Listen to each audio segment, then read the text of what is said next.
Na aula de hoje, estudaremos o volume de uma esfera. Faremos três aplicações na área da mecânica. Determinaremos a massa de uma esfera, que é fabricada em aço, de um rolamento rígido. Basicamente, os rolamentos suportam e guiam os elementos rotativos, como eixos, por exemplo. Esse tipo de rolamento, ele é amplamente utilizado devido ao seu baixo custo e versatilidade. Essa animação foi retirada do canal da SKF, que é uma empresa multinacional sueca que fabrica diversos tipos de rolamentos. Em seguida, nós vamos determinar também o volume de um vaso de pressão que possui a função de armazenar fluido, como líquidos e gases, em processos industriais. E, por fim, faremos a terceira aplicação, onde vamos determinar o volume de um átomo de tungstênio que possui uma estrutura CCC, cúbica de corpo centrada. E é muito utilizado esse material para a fabricação de filamentos de lâmpada e eletrodos. Vamos nessa?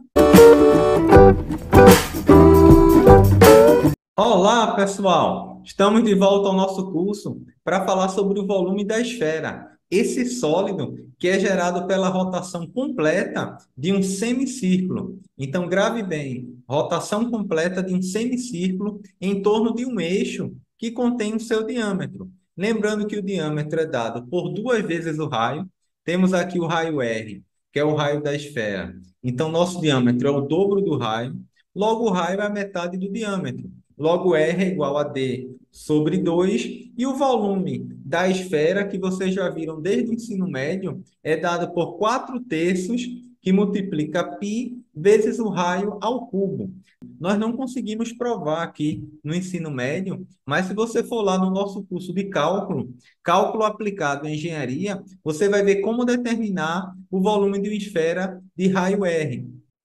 Para quem quiser ver a dedução dessa forma, eu vou deixar na descrição do vídeo um link que você vai ter acesso também a um PDF, onde você pode ver a dedução a partir das integrais, ok? Então, nós utilizamos o processo de integração para chegar nessa fórmula. Mas aqui a gente vai aplicar, então nós vamos lembrar que o raio é a metade do diâmetro. Então, no lugar de R, a gente vai colocar D sobre 2 elevado ao cubo, porque na mecânica é bem comum utilizarmos o diâmetro ao invés do raio, uma vez que as medições são feitas em função do diâmetro.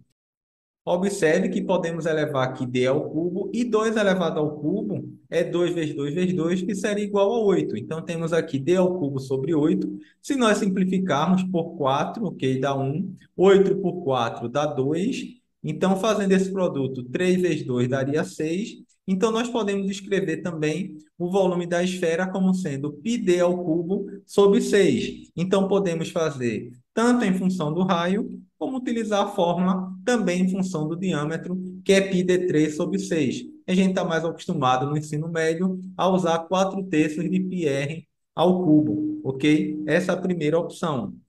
Em nossa primeira aplicação, nós vamos aí fazer o volume de uma esfera, ok? De uma esfera que está no rolamento. Aqui, como exemplo, nós vamos considerar esse rolamento aqui rígido de esferas de referência 6206, ok? Então, essa referência segue um padrão internacional, onde o diâmetro interno é 30 milímetros, o externo é 62 milímetros e a largura desse rolamento seria 16 milímetros. Segue uma dica: se você pega os dois últimos números aí da referência, no caso 0,6, e multiplica por 5, vai dar 30. Então, você obtém diretamente o diâmetro interno desse rolamento. Ou você pode consultar os catálogos dos fabricantes de rolamento. Esse rolamento é um rolamento rígido de esfera, então, em geral, as esferas são maciças de aço, ok? Padronizadas de acordo com normas internacionais. A gente vai considerar um rolamento que tem uma esfera de 9 milímetros. Vamos calcular o volume dessa esfera. Como é dado o diâmetro, vamos aplicar diretamente πd3 sobre 6, substituindo 9 milímetros, temos aí 9 ao cubo, que seria 9 vezes 9 vezes 9, vezes π dividido por 6. Com o auxílio da tua calculadora, vais encontrar 381,7 milímetros cúbicos. O que é que a gente quer com esse volume?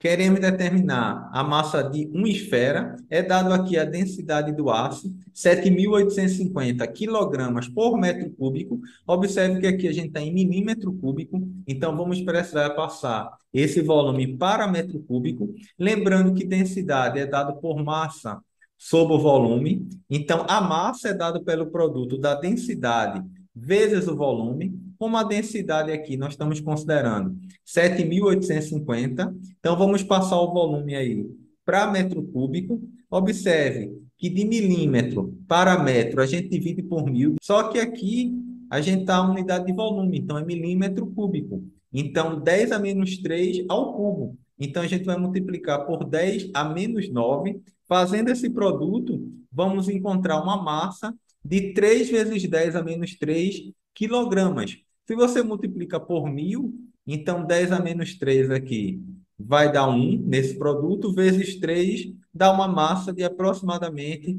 3 gramas. Então, uma esferazinha de um rolamento que tem diâmetro 9 milímetros, cada esfera tem uma massa de 3 gramas, ok? Então, bem interessante aí para a gente ilustrar uma aplicação de volume da esfera. Nesse segundo exemplo, nós temos aqui um vaso de pressão que é destinado a armazenar fluidos que normalmente são líquidos, gases, que são utilizados muito em processos industriais, ok? No vaso de pressão, as pressões internas são diferentes das pressões internas, ok? Então, muitas vezes, esses ácidos que são aplicados no vaso de pressão, eles precisam ser classificados de acordo pela resistência mecânica. Por quê? Porque eles sofrem condições de trabalho extrema. Então, dependendo, altas temperaturas, pressões diferentes, então a gente classifica pela resistência mecânica. A gente vai considerar aqui um vaso de pressão que tem um formato esférico, ok? Cujo diâmetro é 2.300 milímetros. Então, a gente vai querer determinar o volume interno desse vaso em litros.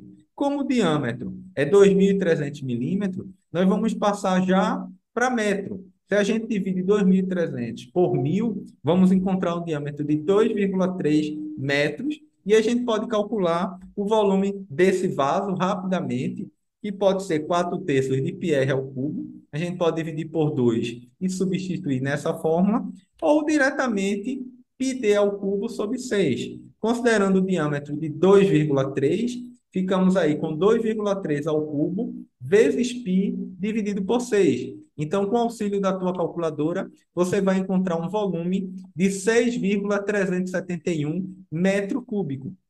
Lembrando que 1 metro cúbico é equivalente a 1.000 litros. Então, se a gente multiplicar por 1.000, o volume desse vaso seria 6.371 litros, ok? Então, uma questão bem interessante, uma aplicação. A gente encontra vasos de pressão de vários formatos.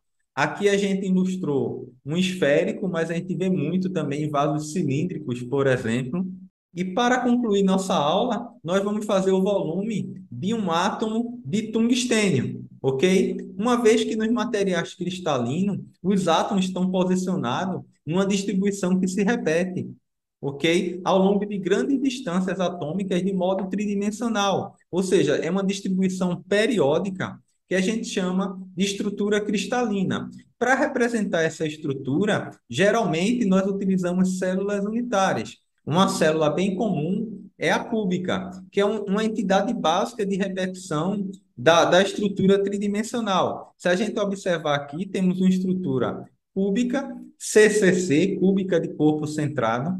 Através desse cubo, nós mostramos uma representação esquemática de esferas reduzidas. Então, os átomos são esferas. Numa estrutura CCC, nós temos aqui um átomo no centro da célula, ok? E uma parte desse átomo em cada vértice.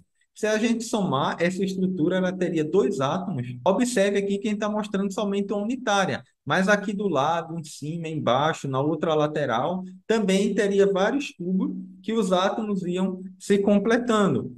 Para o caso do tungstênio, que é um material que possui uma estrutura CCC, o raio atômico dele é de 0,1371 nanômetro. Observe que estamos trabalhando aqui na escala atômica. Foi muito utilizado a unidade Armstrong Antigamente era muito utilizada, mas atualmente a gente vai utilizar o sistema internacional. Então, observe que para esse material tungstênio, ele tem uma temperatura de fusão elevada, temos aí em torno de 3.400 graus Celsius, por isso ele é muito utilizado para a fabricação de filamentos de lâmpada e eletrodos. No processo TIG, que é o tungstênio inerte gás, esse eletrodo ele é não consumível e ele é utilizado para abrir o arco elétrico, ok? Uma vez que a soldagem TIG, ele utiliza um gás de proteção e o arco elétrico para fazer a fusão localizada do material, ok? Então, nós vamos calcular o volume desse átomo, considerando que ele é uma esfera perfeita. Como o raio atômico é 0,1371, a gente vai considerar que um nanômetro é equivalente a 10 elevado a menos 9 metros.